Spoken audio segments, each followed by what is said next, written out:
Welcome back. Joining me now from the OSPCA and Leeds Grenville Animal Centre, I'm talking with Katelyn. And Katelyn is very kindly going to say her last name because I've been trying and it's just not coming out properly. So she will do that in just a moment. She's with me here. And Katelyn, welcome. Thank you for having me. Please tell our viewers, your last name is? So my name is Katelyn Stojadinov, and I'm the Community Outreach Coordinator for the Ontario SPCA Leeds and Grenville. Thank you. Yes. That was helpful. I did try though, didn't I? You tried very hard. Yes, I did. Yes, I did. Cupcake Day. Yes. It's finished. It has finished. Did quite well? Did amazing. Good. So we were all throughout the community. We had tons of third-party events, which is all we could ask for is for all of the different businesses in the community to support us through Cupcake Day. A lot of the community looks for that event. Yes. It's an exciting one, and who wants to pass up sweet treats? Well, it's well known. Right? So yeah, we did very well. The bar downtown raised over 10 grand on their own. So we surpassed what we hoped to raise this year. So we're very, very happy about that. Oh, good. I'm glad to hear that. So the Leeds and Grenville Animal Centre, where is it located? So we're 800 Centennial Road. A lot of people drive by us and don't even know that we're necessarily there. We're kind of snuck off the road a bit. I always explain we're like the back way. If you come in from the rural town, the back way to Walmart, that's how I always explain how you pass us. But we are there. We're tucked in a little bit, but we're there, and we're open from 11 to 6 every day. So every day. Every day. So now the local Animal Centre, OSPCA, does not receive any government funding, do they? We do not. We are fully reliant on our donations and our daily supporters of the Ontario SPCA. So whether that is a bigger donation coming through like a will, for example, or a small donation, whether you're dropping a toonie in a donation box or you're supporting something like Cupcake Day, all of that is what supports us. And there's what people don't realize is that the animals that you take in, some of them need specialized care. Absolutely. And it costs. There are many costs to taking care of these animals. One of the big things that we always promote is all of our animals go home spay or neutered, fully vaccinated, and microchipped. So that alone has a cost to itself, as any pet owner may know. Yes. So obviously they are going home with somewhat of an adoption fee, but still there's so much care behind the scenes that a lot of people don't see. And that's what those funds are going towards, to help and support. I would like you to explain to our viewers, what is Animal Smart Presentations? Yes, so Animal Smart, I love our humane education team. And the whole goal with Animal Smart Presentations is to bring in animal care knowledge into the schools. So that also can be brought into libraries or other community spaces. But the schools are our main point, and we focus on elementary ages. And we go in, we have our volunteers that do these presentations and teach kids how to take care of their animals. I like that. Yeah. I think that's awesome. Yeah. Great. And it's a great way to get people talking, right? The teachers are involved, the students are involved. I helped give a presentation a few weeks ago, and they had a pet rabbit in their classroom. So they were super involved and already knew a lot about animal care, and were really excited to chat about it. Yes. They're always very eager to share about their animals at home.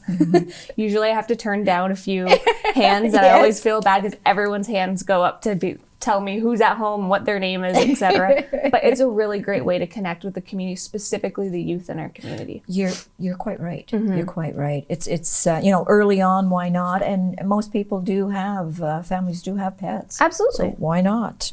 Volunteers. Yes. So tell us, do you need volunteers at the Animal Center? We do. Okay. We are always looking for volunteers. And I think a lot of people think that it's only the animal care attendant type of role, but there's so much more. Okay. We are always looking for more Animal Smart presentation givers. A lot of retired teachers love that position if you want to get back into the school, or younger, like some people in their 20s maybe are in school for an early education program. That's a great way to get into the schools, practice your presentation skills, etc. Yes. So we're always looking for that position.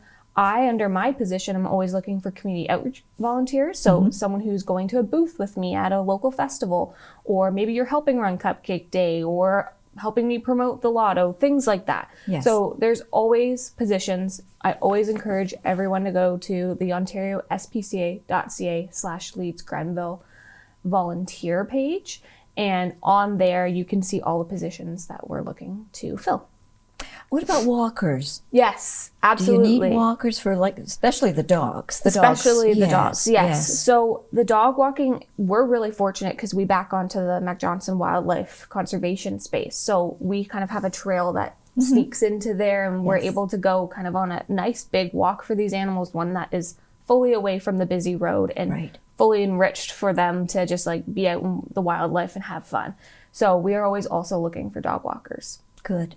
Good. Yeah. Because spring has sprung. That's the thing. Even though today's not a good No, example I saw of a it. few snowflakes on my way here. I did. Okay. But yes, in the winter, that kind of does tend to take a pause. Lots of time it's too cold for them or too harsh on their paws. But now it's spring, about to be summer. It's the perfect time for dog walking. Yes. And it's a great way, even if you want to do something on your lunch breaks, or if you want to do something every Wednesday evening and go for a walk in the wildlife conservation space, bring a dog with you. Why not? Yeah. Why not? I think that's a great idea. I noticed the sign. Usually, your sign out front will have like a wish list on there. What are some of the things that you really need that people don't think about giving? That's a great question. So one of the main things that we look for are sheets and blankets. Those we go through very quickly, just because we're always giving, especially our dogs, that type of, to have something underneath them. Yes. We want them to be comfy. We want them to be cozy. But lots of time with messes and things, we're throwing those out quite often. So we go through them way quicker than some may think. Okay. Another thing that a lot of people don't donate, but we are always in need of, are garbage bags, paper towels, unscented laundry detergent, dish soap, all of those maybe not so fun things to buy. It's always fun to buy an enrichment toy, and we're so appreciative for those things as well. But some of those maybe more boring supplies are things that we actually use very often, daily. Yes. And we're always in need of things like that.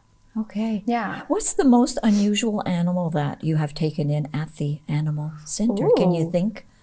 I don't want to put you on the spot, but I just thought, because rabbits, you have cats, kittens, dogs. And see, that's with the Brockville Animal Center, we do mainly just take in cats and dogs. Yes. We can support smaller animals like rabbits, etc. But a lot of those aren't necessarily things that we see a lot at our animal center. Some of the bigger ones, especially in the cities where you have a smaller house, you see a lot more of those. Yes. But around here, it just tends that we almost always just have cats and dogs in our center. And the odd rabbit. And the odd rabbit, exactly. Yes. Exactly. Yes. Okay. Yeah. Well, it has been very nice to sit down with you and talk and learn about the OSPCA Animal Center that's local here. Yes. And yes, please, viewers, sheets. I mean, it's that time of year when you do spring cleaning. Exactly. We're doing a big fundraiser with spring cleaning. So that's the next upcoming fundraiser. We're going to have drop-off days the 26th, 29th, the 1st of May, and the 10th of May. And the 10th of May. And it's all clothing, sheets, everything like that. It's in support of our animal center specifically. If you're spring cleaning, might as well stop by and drop some things off. Well, that's it. Yeah. Why not? Exactly. If you're not going to use it, give it to somebody or an organization that can use it. Exactly. Yep. Yeah. Exactly. Okay. Thank you, Katelyn, for coming in today. Thank you so much for having me. Oh, hey, it's our pleasure.